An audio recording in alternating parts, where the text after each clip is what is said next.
Hi guys, how you doing? Welcome to Module 3. I wanted to make this quick little video here to include with the text announcement. A couple of things I just want to go over. Let's jump back to Module 2 real quick. Just want to talk about some quick things. Module overview. Citizens designer. That was a good discussion board, wasn't it? That was really, you guys did good. A lot of good thinking, a lot of good thoughts and ideas being passed around that discussion board. So I was really super pleased with that. Good job, guys. Excuse me. We had a couple of different things here. I want to open this guy up. How to construct a personal logo. Okay, come on. And I just want. Hang on one second. Anyway, I wanted to grab this article. This is really good, how to construct a personal logo, and that is this guy right here. So we take a look through here, and it's got these really good tips.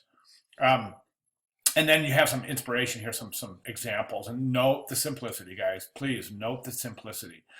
Okay, so I've made some comments on a lot of your logos, and you guys probably have figured, those of you who have submitted over there in week 2, milestone 1, I'm going to direct towards minimalism here, and the reason is this, guys. It's not because I'm boring. It's not because I like boring design.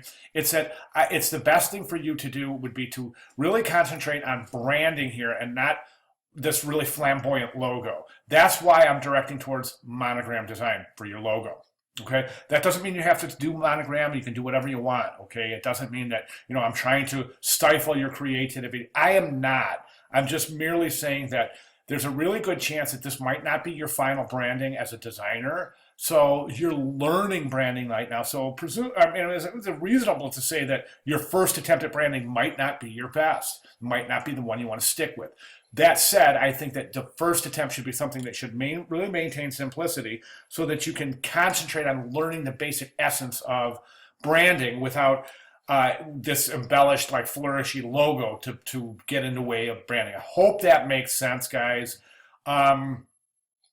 If not, let me know. But please don't think I'm trying to stifle your creativity. I am not. I promise you that. Okay, let's jump into Module 3. A couple of things I want to go through here really quick in Module 3. Let me see. Here we go, right here, Module 3. There's a lot to do in Module 3. Read the module overview, learning objectives. You're going to be creating logo design using professional terminology and developing a draft for your first digital resume. So this week in the discussion board, you'll be submitting the logos that you started working on for milestone 1. You'll be submitting those for critique, for public critique, and then we're going to start working on our digital resume. Now, this is really super important, guys. Really, really important.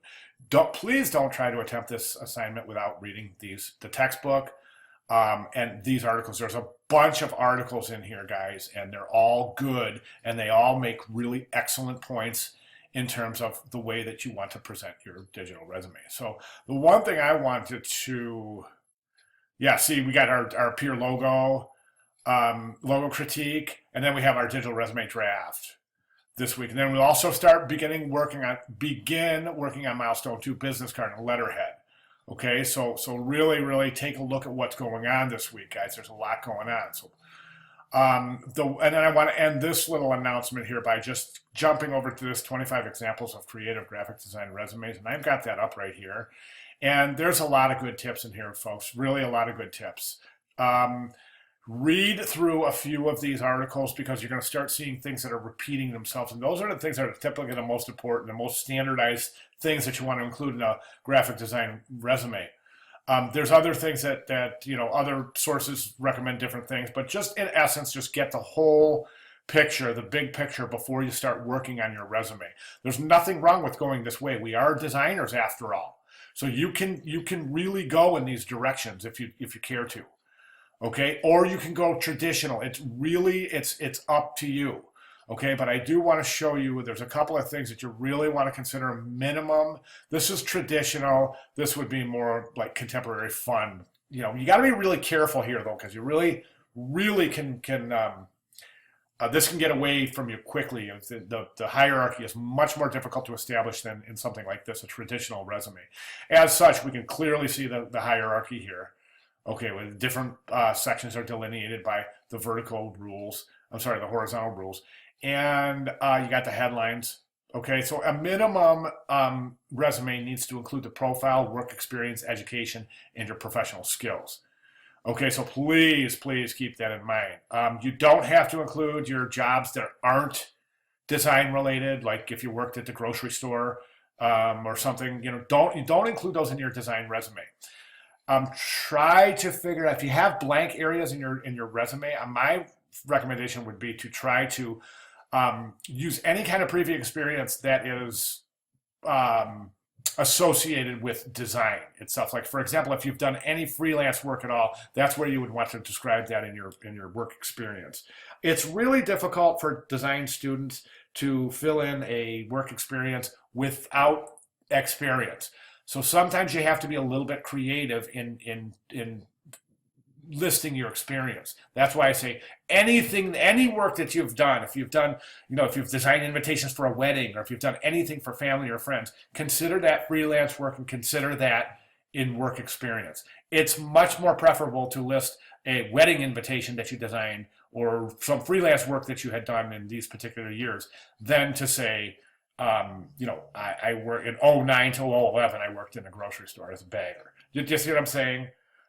So that would be more pertinent, more relevant to where you're going in relation to where you've been. I hope that makes sense.